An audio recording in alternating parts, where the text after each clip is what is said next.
Brittney Griner, the WNBA star, found guilty in Russian court and sentenced to 9 years in a Russian prison.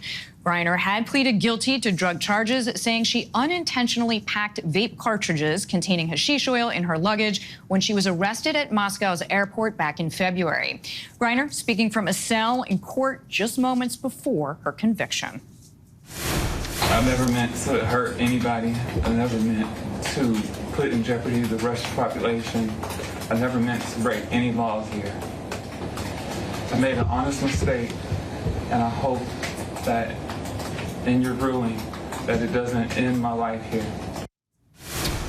Joining us now, ABC News foreign correspondent Maggie Rulli from London, ABC News Patrick Reevell in Kyiv, Ukraine, along with ABC News national security and defense analyst and former Deputy Assistant Secretary of Defense for the Middle East, Mick Mulroy. Thank you all for joining us. Maggie, you've been following this story so closely. We heard from a top U.S. diplomat in Moscow just a short time after Griner's conviction. Here is a bit of what we heard from that diplomat. This is a miscarriage of justice. The U.S. Department of State has determined that Ms. Griner was wrongfully detained. Nothing in today's decision changes that determination. President Biden's national security team and the entire American government remain committed to bringing Ms. Griner home safely to her family, friends, and loved ones. Maggie, what do you make of those comments? What else have we learned from today's proceedings? Yeah, Deirdre, that diplomat has been inside that courtroom nearly every day of this trial and delivered those remarks very passionately right outside the courthouse. The line that really stuck with me, we just heard some of it.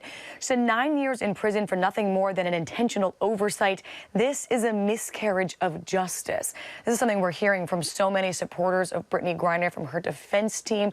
This is what we saw in the hearing today. Really, Deirdre, during this hearing, we saw both sides doubling down on what they've been saying all along. We had the defense and Griner herself reiterating that she pled guilty, she took responsibility, but it was a mistake. Nothing about it was intentional. She did not mean to break the law.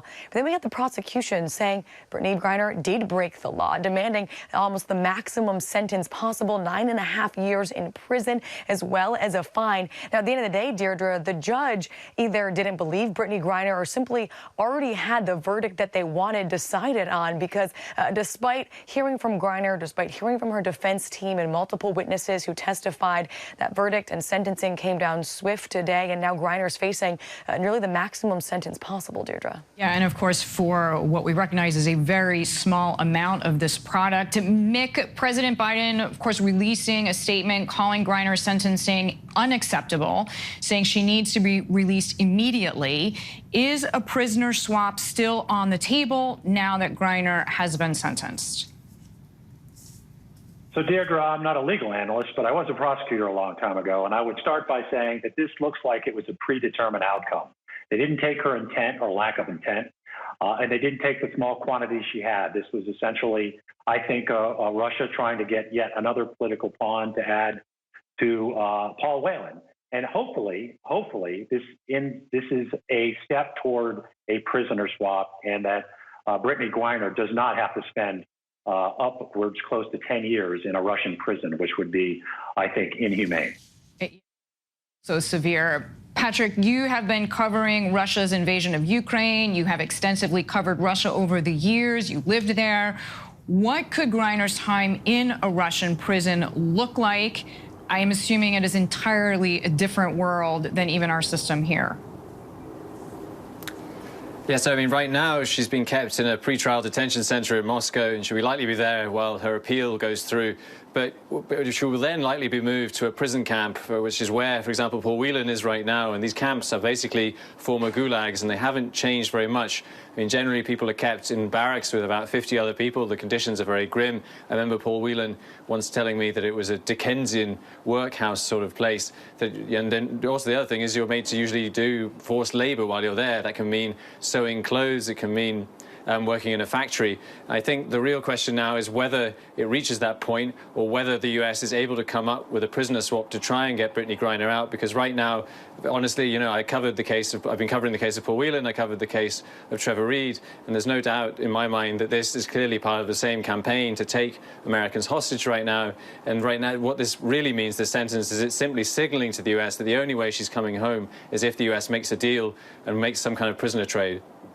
Yeah, and we've been following the possibilities of that in large part thanks to you. Maggie, I want to go back to you in London. We know during Griner's statement, she emotionally apologized to her loved ones and others for being in this situation, even though technically it's not her fault, but here's part of her comment. That is why I pled guilty, but I had no intent to break any Russian laws. I want to apologize to my teammates, my club, Gemka, the fans, and the city of ECAT for my mistake that I made and the embarrassment that I brought onto them. I want to also apologize to my parents, my siblings, the Phoenix American organization back at home, the amazing women of the WNBA, and my amazing spouse back at home.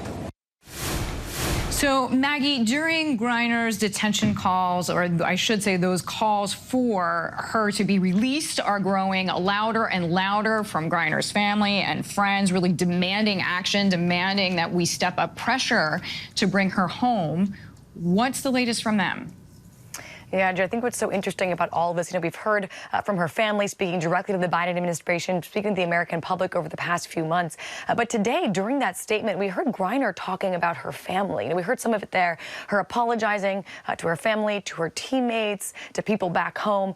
She also took the time to talk about where she grew up and the family who raised her, crediting them with instilling in her these values that made her want to take responsibility, saying that's even why she pled guilty to this crime in the first place. And we also heard her start to get emotional. We've been watching this trial since the beginning, and she has kind of stayed so even-keeled. This was the first time I really heard her voice break like that as she was discussing the apology and her family and asking the judge, pleading with the judge for leniency. Now, moving forward, we do expect to hear more from her family, especially as any potential prisoner swap is discussed. We did hear immediately almost from the WNBA and NBA. They released a statement calling the verdict today unjustified and unfortunate, but not unexpected. They went on to also reiterate their commitment to her safe return, saying that has not wavered, and we hope we are near the end of this process of finally bringing her home to the United States. Now, in addition to all of those, citizens speaking out, we know the U.S. government also spoke out. We had a tweet from Biden. We have statements from Secretary of State Anthony Blinken. So we do expect a lot of movement and statements and people talking about this going forward. But Deirdre, I have to imagine for her family, hearing her getting emotional like that in the courtroom, you just can't even imagine the emotions that they're going through right now. Yeah, it's awful. Patrick, sort of finishing on hopefully what could be a silver lining. I mean, 10 days to appeal, right? I mean, what options does Griner have when it comes to appealing?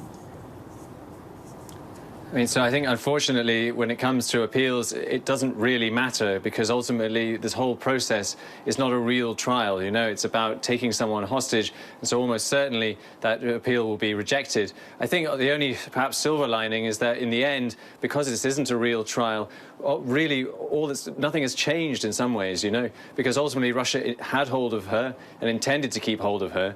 And so the only thing that has changed is now that they've said we're going to keep hold of her for a long time unless you make a deal. And that is very much what they were saying before. And so I think the only silver lining is that hopefully she will not serve anywhere near those 9 years. And in reality, it's just an arbitrary number. And that the only question now, the only thing that will decide how long she's there is how long it takes them to come up with a prisoner exchange. So speaking of that, Mick, what are the chances, and we talked about this earlier, but bottom line, what happens next in your point of view?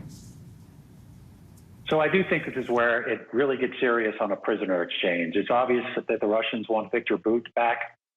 He's a merchant of death with his nickname. He was convicted and sentenced to 25 years in the United States for selling weapons to terrorists.